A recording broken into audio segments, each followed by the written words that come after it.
The following work is brought to you by ScriptCrib. Follow us on Facebook, Twitter, and Patreon for more information on our works. And as always, if you want to know more about what we're doing and be up to date when we release it, always like and subscribe. Christy sat in her office watching a television screen as news broke about the incidents that occurred earlier. Tragedy has struck Sodus City, the television reporter announced. Earlier today, several citizens were killed aboard an elevator, with several Poe soldiers killed in the streets. This man, appearing here in a dark coat that hung down to his ankles and a long-brimmed hat as shown from a security camera, is the suspect. If you have any news on this man's whereabouts, please do not approach him. It is important that you contact Poe immediately. She trudged over to the TV, debating with herself if she should just keep watching or get up and do something more productive. She shut off the power and headed into the bathroom. Anxiously eyeing her reflection in the mirror, she sighed heavily as she took in her features. Her curly, reddish-brown hair was held back firmly by an elastic band that had left a mark on her scalp. The blue of her eyes contrasted sharply with her fair complexion. With one final shake of her head, she splashed cold water onto her face in frustration. Christy had always considered herself to be a person of high moral values, but the events of the day had left her feeling deeply conflicted. On one hand, she knew that it was her duty as an upstanding citizen to report any information that could possibly lead to the capture of the suspect responsible for the elevator and street killings. But on the other hand, she couldn't shake away the nagging doubt that lingered in the back of her mind. "Christy!" Victor bellowed, his voice echoing through the lab. "We need your help now." Christy stepped out of the bathroom with her lab coat in hand, her eyes steeled and ready for whatever he had to throw at her. The air around them felt charged as she glared at him. "What do you want from me?" she hissed, her voice edged with a dangerous calm. "Is your chip malfunctioning again, or is this something else?" Her eyes narrowed into razor-sharp slits, awaiting his answer. Victor's body was covered in scrapes and bruises. He was exasperated and it appeared as if he sprinted straight to Christie's office without stopping by the barracks or the armory. Without answering, he held up a pair of gloves covered in dry blood for her inspection.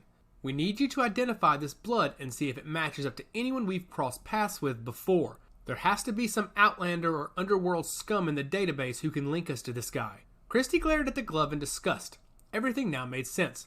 Victor had willingly thrown himself into a battle with a murderer. "I see you got into a sparring match with him," she growled, her voice dangerously low. "Did he damage you?" Victor refused to meet her gaze, walking silently toward a pile of books. "Answer me," she roared, her voice echoing off the walls. "Did he damage your circuits?" "No," Victor replied flatly, despite Christy's seething anger. "I'm not that fragile." She slammed the glove down and stepped away from it as if it were poisonous, her fury boiling beneath her skin. "Victor, you have to know your limitations," she hissed. "I sacrificed so much for you when I pieced you back together after that accident. Saved your life, and this is the thanks I get. You recklessly engage in fights with murderers?" Victor reluctantly nodded, knowing he'd been caught. "Christy, I'm okay," he said quietly. "Captain Preyo needs this set of gloves ran so we can get an idea of what we're up against." Christy smirked. "Lewis doesn't always get what he wants," she said sarcastically, causing Victor to think about the name Lewis. She reached for the glove and placed it in a large container, and then placed it into a machine. Within seconds, the glove appeared on a computer screen with the blood being magnified and highlighted. "The code will arrive shortly," she said. "I'll be able to pinpoint who this person is, his relatives, and his mutations." Christy stared at the monitor as the code appeared on the screen. Her eyes raised in surprise as she kept her eyes focused on what was before her. Several thoughts emerged at once, with Victor standing behind her, waiting as patiently as he could for an answer. Finally, with a wry smirk, she stepped away from the monitor and over to her desk. She reached out and grabbed a pair of keys before locking her eyes on Victor. "Come, Victor, let's go to the vault." Victor's face contorted at the mere mention of the vault. "The what?" asked Victor, confused to what Christy was referring to. Christy didn't answer, and instead walked past Victor to a set of double doors. She opened them up with Victor following behind. They moved down a large set of stairs and through more sets of double doors until finally reaching a long hallway. At the end, a single, large, silver door waited on them. As they moved toward the large door in the distance, Christy glanced over her shoulder. "The vault is where we store all unidentified bodies," she explained, still moving with purpose toward their destination. "It's secure and houses several hundred bodies that are waiting to be identified and returned to their families." Victor nodded. "Aren't all bodies cremated, though? Why do we store them?" "Out of respect," she replied graciously. "It gives the family closure." Christy pulled out her keys as she unlocked the huge silver door. She opened it up to reveal a very large, white area filled with morgue cabinets and refrigerators. Victor walked in, amazed at the sight of all the compartments. "Why are we here?" he asked calmly. Remember when they announced the Eden Project, Christie said quietly, walking over to a monitor and filing through to find the cabinet she needed. The thoughts she had earlier, prior to Victor's arrival, were rushing back to her. That night, a man leapt off a very tall building and ended up finding his way down here. We didn't know who he was or what he was about. She walked toward a cabinet and pulled the tray out to find the man still resting comfortably there.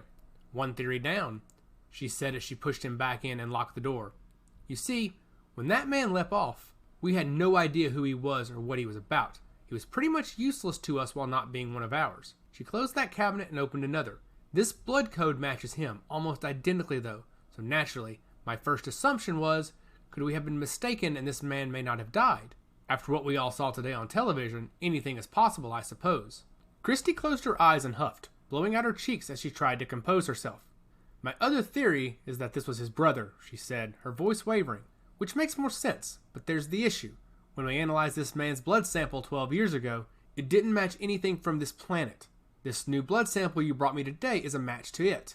Victor squirmed as he stood in the center of the vault. That's only a theory, he said uncertainly. Right, but it could be true, she persisted.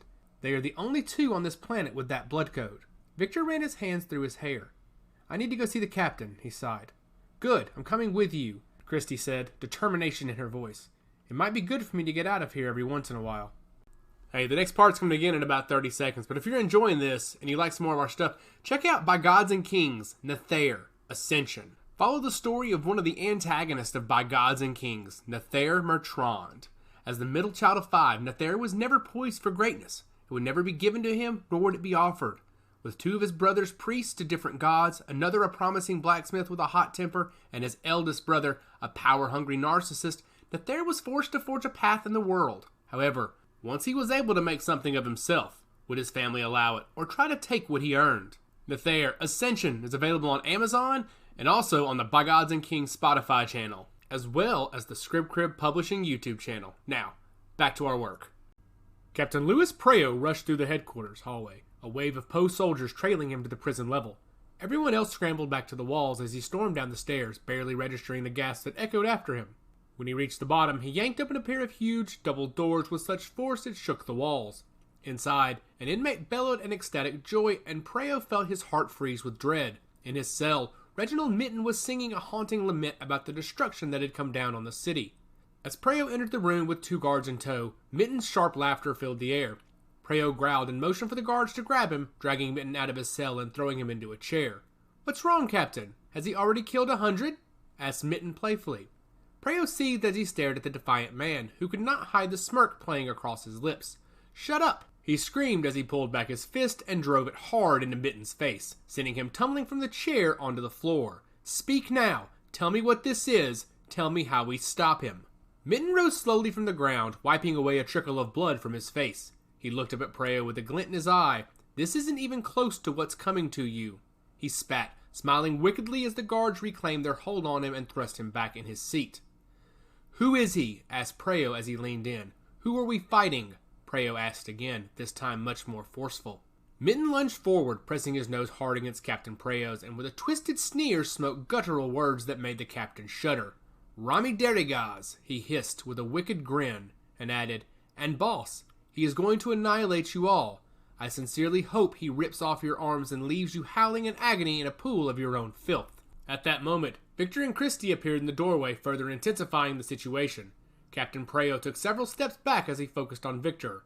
"Mitten," he rasped, "I need you to tell us how we can prevent our inevitable doom." Mitten hooted madly, even with blood trickling down his face. "You can't!" he coughed maniacally. "That's the beauty of it all. There's no way to beat him. He was fashioned to be invincible." Victor sneered, his lips twitching in cruel amusement as he snapped his knuckles one by one. "He may be fast and powerful," Victor stated darkly, looming over Mitten with a fierce glint in his eye. "But I made him bleed on the rooftop. He's not invincible. We can beat him. Just hit him hard enough and he bleeds like the rest of us." Mitten stared into Victor's eyes and scoffed. "No, you didn't," he challenged. "He cannot bleed." A dangerous smile spread across Victor's face as he replied, "Oh yes he can, Captain. He bleeds just like we do." With a defiant smirk, Mitten spat out blood onto the floor and let out a crazed laughter. "You think you're so powerful, don't you? Your fusion with machine won't be enough to defeat him," he asked sarcastically. "He was fashioned to be indestructible. You just got lucky he made a mistake. It won't happen again." Christie stepped forward, her eyes narrowing in determination. "We don't need to know everything about him," she said firmly. "All we need to know is how to take him down." Mitten's grin grew wider. "Well, good luck with that," he taunted. "You may be able to make him bleed, but he'll still tear you apart." Captain Preyo shifted his eyes over to Christie. "Why is she here?" he asked bluntly. Christie took a deep breath and stood up straight. "I analyzed the sample Victor gave me of the man's blood," she explained calmly. "We cross-checked the blood code and found a match. The same man who leapt off the rooftop prior to the launch of Eden is related closely to the man Victor decked on the rooftop. We still have the corpse of that man downstairs in the vault." "And you came up here to tell me this personally?" Preyo asked sarcastically. "Sweetheart, we are soldiers, not scientists. A simple communication over the relay system would have been just fine." Christie smirked.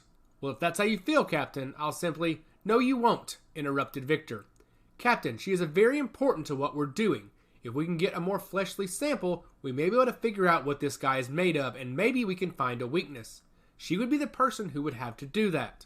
The captain rolled his eyes and turned away. "Just keep her away from here, Victor," he ordered. "I know you have an odd attachment to her, but she has no place here in this facility." Victor sighed heavily as he looked on at the captain. "I hope she has to save your life one day, sir," he said, turning and walking out of the room to leave the captain sitting in the room with Mitten. Captain Preyo turned and looked at Mitten once more. "Rami Derry, guys?" he asked rhetorically. "In the mood to boast about him a little more, Mitten?" Hey guys, we'll be back to the next part of our work shortly. But hey, if you like this, and you like me, and you like true crime, why don't you check out one of our other works with Script Crib Publishing. Check out Crimes and Secrets of a Desperate Dad by Steve Mayfield, about the Long Island bank robber, Steve Trentell. A man who seemingly had everything, a Wall Street commodities and oil trader living the good life, but the pressure of it all caught up to him and pushed him over the cliff. He became a bank robber, hitting 10 books over a period of 4 months in 2004. Available on Amazon and wherever you get your books. Check out Crimes and Secrets of a Desperate Dad. Fluorescent lights affixed to the stone walls in the caverns, along with the vast array of neon lights, cast shadows on the debris-strewn path in the crater. Raedok moved with purpose, her boots crunching against the gravel beneath her. The sounds of commerce and hushed conversations filled the air as she navigated through the labyrinth of makeshift stalls and ramshackle buildings. "Fresh water, straight from Eden's reservoirs," a merchant called out, catching her attention. Raedok approached him cautiously, her piercing green eyes scanning the battered containers of liquid. She knew that the Syndicate relied on these smugglers to survive in this inhospitable world, but she couldn't shake off the gnawing worry about Poe's increasing attacks on the surface. "Is it safe?" she asked, her voice firm yet tinged with urgency. "Safer than anything you'll find up here," the merchant replied, his tone betraying a hint of pride. "We've got connections down in the tunnels, see? We're your best bet." Raedok nodded, exchanging a handful of crumpled bills for one of the containers. As she turned away, another merchant caught her eye, this one peddling an assortment of salvage tech. She eyed the sophisticated gadgets warily, wondering what secrets they could reveal about the enemy. "Looking for something specific, miss?" the tech merchant inquired, his gaze sharp and calculating. "Anything that can help us understand Poe's movements," she replied, her voice barely above a whisper. "We need to be prepared." "Ah, well, I've got just the thing," he said, fishing out a small, sleek device from beneath the cluttered table. "This little beauty can intercept their communications. It's not perfect, but it's better than being blind." Raedok weighed the device in her hands, her mind racing with the implications. Was it worth the risk? She hesitated, then handed over more crumpled bills. Every advantage counted. "Be careful with that," the merchant warned as she tucked the device into her coat pocket. "Poe's not known for their mercy." "Neither am I," Raedok replied, her voice cold and resolute. As she continued on her way, she found herself nearing the top of the crater. The air grew colder, the sounds of bustling market gradually fading behind her. She paused for a moment, leaning against the curved wall of the cavern. And then, as if heralding a storm, thunder rumbled through the enclosed space. Raedok closed her eyes, allowing the sound to wash over her. It transported her back to a time when such storms were common, when she was just a girl walking hand in hand with her grandfather, Kryn, through lush, green fields under a sky split by lightning. A time before the secrets and betrayals, before the weight of responsibility bore down on her shoulders. But the past was gone, replaced by a harsh reality that demanded her full attention. Raedok opened her eyes and pushed away from the wall, the memory fading like echoes of thunder. She had work to do, and reminiscing wouldn't save humanity from the looming threat.